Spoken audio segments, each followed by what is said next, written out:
ಶ್ರುತಿ, ಏನಿದೆಯಲ್ಲ? ರಾತ್ರಿ ಮನೆಗೊಂದು ಕಳ್ಬೇಕು ಬಂದಿತ್ತು, ಅದು ಮಾಡಬಾರ್ದು ಕೆಲಸ ಮಾಡಿದೆ. ಏನು ಹೇಳ್ತಿದ್ಯೆ? ಒಂದು ಅರ್ಥ ಆಗ್ತಾ ಇಲ್ಲ. ನಿನ್ಗೆ ಅರ್ಥ ಆಗೋದು ಬೇಡ ಬಿಡು. ಓ ಸರಿ, ಅದೇನು ಸುಟ್ಟು ಹಾಕ್ದೆ ಅದನ್ನಾದ್ರೂ ಹೇಳು. ಬೇಡದೆ ಇರೋ ನೆನ್ಪಪ್ಪ, ಅದಕ್ಕೆ ಸುಟ್ಟು ಹಾಕ್ತೆ. ಬೇಡದೆ ಇರೋ ನೆನ್ಪ? ಅದೆಂತದೇ ಅದು? ನಿಮ್ಮಂತದೇ ಅದು. ನಿಮ್ಮನ್ ಸುಟ್ಟು ಹಾಕಕ್ಕಾಗಲ್ಲ ಅಲ್ಲ, ಅದಕ್ಕೆ ಅದನ್ನ ಸುಟ್ಟು ಹಾಕ್ತೆ. ಅಯ್ಯ, ನಾನೇನೋ ಕೇಳಿದ್ರೆ ನೀನೇನೋ ಹೇಳ್ತೀಯಲ್ಲೇ. ಏನಾಗಿದೆಯೇ ನಿನಗೆ? ನೀವು ನಿಮ್ಮ ಮನೆಯವರೆಲ್ಲ ಸೇರಿಸಿ ತಲೆ ಕೆಡಿಸ್ತಾ ಇದ್ದೀರಾ. ಹುಚ್ಚಿಡಿಯೋದೊಂದು ಬಾಕಿ.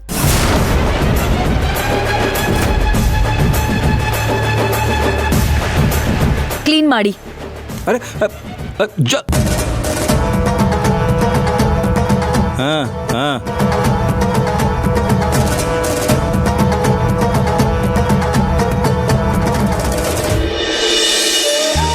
ಅವ್ವ. ಹಾ ಬಂದೆ, ತಗೋ ಊಟ ಕಟ್ಟಿನಿ, ಮಧ್ಯಾಹ್ನ ಊಟ ಮಾಡ. ಆತ್ವಾ. ಅಂದಂಗ ಸಂಜೆ ಮುಂದೆ ನಾ ಹೇಳಿದ್ನಲ್ಲ ಆ ಜಾಗಕ್ಕೆ ಹೋಗು. ಕೆಲ್ಸದ ನೆಪ ಮಾಡಿ ಮರಿಬೇಡ ಮತ್ತ. ಅವ್ವ ನಾನು ಹೋಗಬೇಕನ? ಹೌದು, ನೀ ಖಂಡಿತ ಅಲ್ಲಿ ಹೋಗಾಕ ಬೇಕು. ಹೋಗಿ ಅವ್ರ ಜೋಡಿ ಮಾತಾಡಿ ಅವ್ರು ಏನು ಕೊಡ್ತಾರ ಅದನ್ನ ತಗೊಂಡ್ ಬಾ. ನನಗವ್ರು ಏನು ಕೊಡ್ತಾರವ್ವ? ಅಲ್ಲಿಗೆ ಹೋದ್ಮೇಲೆ ಗೊತ್ತಾಕತಿ, ನೀ ಹೋಗು. ನಾನು ಅವ್ರ ಹತ್ರ ಹೋಗಿ ಏನು ಮಾತಾಡ್ಲಿ, ಅವ್ರು ನನಗೆ ಏನು ಕೊಡ್ತಾರ? ಅದೆಲ್ಲ ನೀ ಅಲ್ಲಿ ಹೋದ್ರೆ ತಿಳಿತೈತಿ. ನೀ ಮೊದ್ಲು ಹೋಗು. ನೋಡುವ, ನನ್ನ ಕೆಲ್ಸದ ಟೆನ್ಷನ್ ರಗಡೈತಿ. ಅದ್ರಾಗ ನೀ ಇಂಥ ಕೆಲಸ ಹಚ್ಚಿ ನನಗೆ ಇನ್ನಷ್ಟು ಟೆನ್ಷನ್ ಕೊಡ್ತಿ. ಅವ್ರು ಯಾರು, ನಾನು ಯಾವ ಕೆಲ್ಸಕ್ಕೆ ಹೊಂಟೀನಿ, ಅಲ್ಲಿ ಯಾಕೆ ಹೋಗ್ಬೇಕು, ಅವ್ರು ನನಗೆ ಏನು ಕೊಡ್ತಾರ, ಇದನ್ನ ಹೇಳೋವರೆಗೂ ನಾನಂತೂ ಹೋಗಂಗಿಲ್ಲ.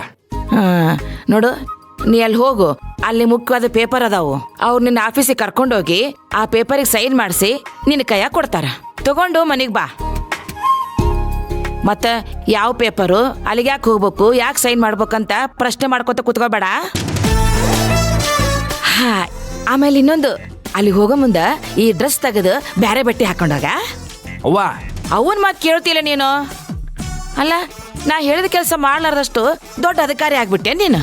ಹಂಗಲ್ಲವಾ, ನಾನು ಏನ್ರ ಹೇಳಿದ ತಕ್ಷಣ ಹಿಂಗೊಂದು ಸೆಂಟಿಮೆಂಟ್ ಎಲ್ಲ ಹೊಡೆದು ನನಗೆ ಕಟ್ ಹಾಕಿಬಿಡ್ತಿ.